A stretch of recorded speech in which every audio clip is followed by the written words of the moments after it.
Bismillah ar-Rahman ar-Rahim, alhamdulillah, wa salatu wa salam ala nabiyyina Muhammad wa ala alihi wa sahbihi wa sallam. Amma ba'da, habati fil assalamu alaikum rahmatullahi wa barakatuh. A question was asked, how does studying in Mauritania compare to studying in places such as Fayoosh in Yemen in terms of the curriculum? Does a student choose which book to study by on his own or follow a proposed path by a sheikh? Shukran. So it's a very excellent question. However, first and foremost, before I give you my ra'i, my opinion, I have to be very clear that I've never, ever stepped foot in Mauritania.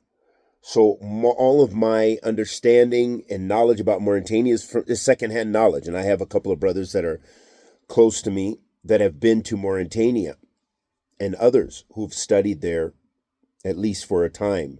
And the first and foremost, what I would say is, depending on where you're coming from and what you are accustomed to, Mauritania is a very, very impoverished country.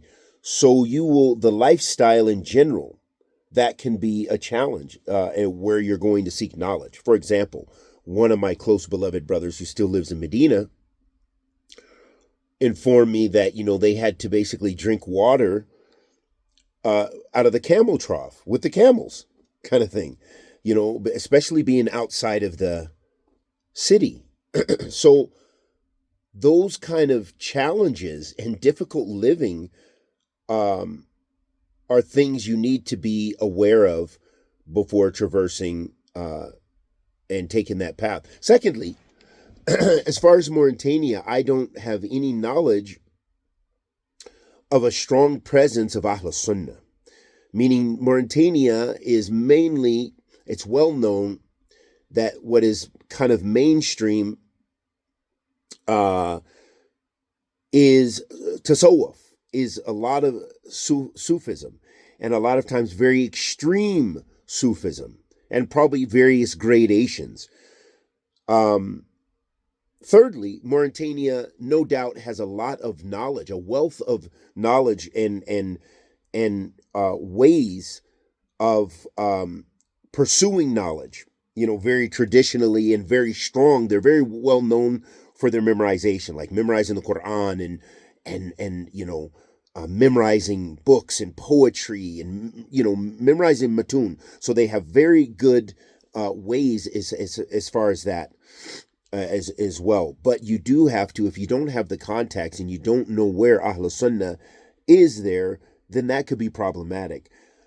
Fayoosh, on the other hand, yes, you can basically kind of have your own curriculum in addition to the main durus or the durus in the markaz. For example, most of the markaz in Yemen, that at least in the past, and I'm sure it's probably not that much different now, but Fayoosh, I think, is more organized than it was in the past, because they actually have a college there, a university. So that's something also to be aware of.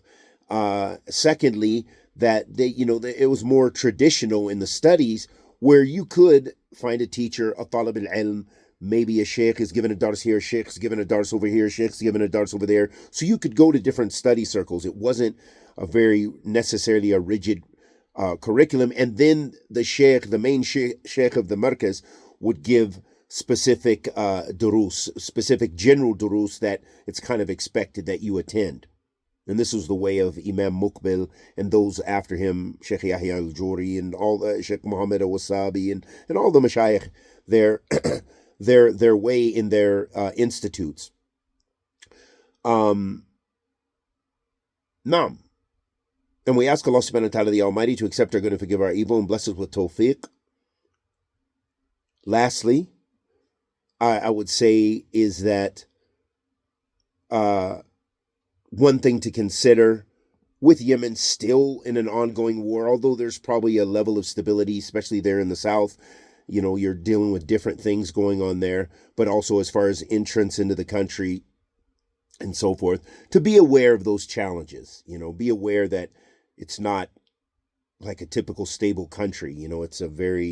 There's a lot of other challenges to be aware of, especially if you have a family.